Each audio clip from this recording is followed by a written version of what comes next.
आशिकों के तो पेशाब देखकर भी लोग मुसलमान हो जाते हैं। क्या? आशिकों के पेशाब देखकर लोग मुसलमान हो गए।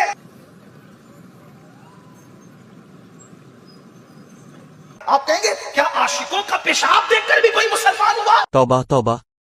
हाँ, आओ देखो आशिक किसे कहते हैं। आशिकों के पेशाब देखकर, उनका यूरिन देखकर। इतना सुसु लाते कहां से हो तुम? हमारे पास तो इतना नहीं है, हैं? ये बात मैं नहीं कह रहा अपनी तरफ से, ये कहाँ लिखा है? उसूल उलमा सैयद ताइफा हजरत जुनैद बगदादी कहते हैं। क्या कहते हैं? सिर्र सख्ती उस आशिक रसूल का नाम है कि जिसने पूरी जिंदगी कभी जमीन को पीट नहीं लगाई। एड्डा बड़ा सरमाया जेड़ा उम्मत नूं उठ गया,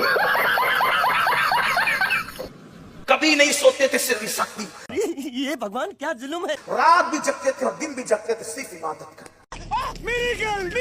एक दिन सिर्र सख्ती बीमार हुए, डॉक्टर को दिखाया। उन्होंने कहा मैं किसी यहूदी या नसरानी डॉक्टर को नहीं दिखा सकता। किसी अच्छे तबीब से इलाज कराना। फरमाया हमारे बगदाद में जितने बड़े हकीम और तबीब इस वक्त नजर आते हैं, जोर जोर से बोल के लोगों को स्कीमें बता दे। मैं अपना हाथ किसी यहूद और नसरानी के हाथ, मैं अपना हाथ उनके हाथ में नहीं दे सकता, ना उनके पास जाऊंगा ना उनको अपने पास आने दूंगा। तू गजमानू का जितना मर्जी था मनु के लेना देना।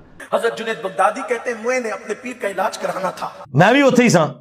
मैं गया तबीब के पास जो था यहूदी या ईसाई। अपने हजरत साहब का पेशाब मुबारक ले आए। मैंने उससे कहा चौक के बाहर छोड़ दो कि मेरे मामू और मेरे पीर बीमार हो गए हैं। मैंने ऐसा कब कहा था? लेकिन ना तुम्हें आने देना चाहते ना वो खुद आना चाहते। ये मनुष्य की है। अपना हाथ तुम्हारे हाथों में देना नहीं चाहते क्योंकि तुम यहूदी हो। निकल जाओ मेरे घर से, निकल जाओ, निकल जाओ। तुम हमारे हो ना हम तुम्हारे।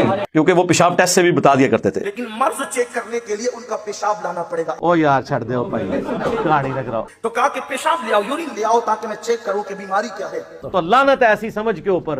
हजरत सिर्र सख्ती का पेशाब लाया गया। वो कहते जब पेशाब लेके गए, उसने पेशाब देखा, कलमा पढ़ के मुसलमान हो गया।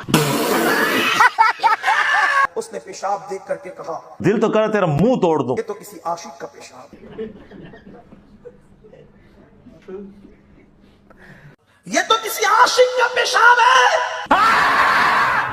और कहा मुझे उसके पास ले चलो, मैं कलेमा पढ़ के मुसलमान होना चाहता हूं। अब इस पर हम इनके लिए दुआ ही कर सकते हैं, परवरदिगार हम सबको हिदायत अता फरमाए। ये तो किसी आशिक का पेशाब है। और कहा मुझे उसके पास ले चलो, मैं कलेमा पढ़ के मुसलमान होना चाहता हूं। तो उसने कहा ये इश्क, अच्छा उन्होंने ये भी पता लगा कि इश्क इलाही दा रंग होया हुआ है, या किसी यानी औरत के इश्क में है, किसी मुंडे दे इश्क में है। हाँ मुंडे दे इश्क भी है जे, ये माधू लाल हुसैन। हाँ ये वो बिया ते है हूं दी गल है, पुराने भी माधू लाल हुसैन।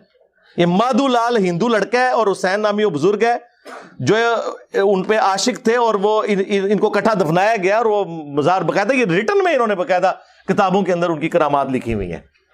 तो वो पेशाब देख के जो मुसलमान हो गए, कहते हैं जी वो ये करामत है बुजुर्गों के पेशाब देख के। आप वो कहते हैं आप बुजुर्गों क्या समझते हैं, उनका तो पेशाब देख के लोग कलमा पढ़ते हैं। यार नबी अलैहिस्सलाम को तो देख के अबू लहब ने कोई नहीं कलमा पढ़ा, अबू जहल ने कोई कलमा नहीं पढ़ा। ये कौन सा दीन है जो आप पेश कर रहे हैं?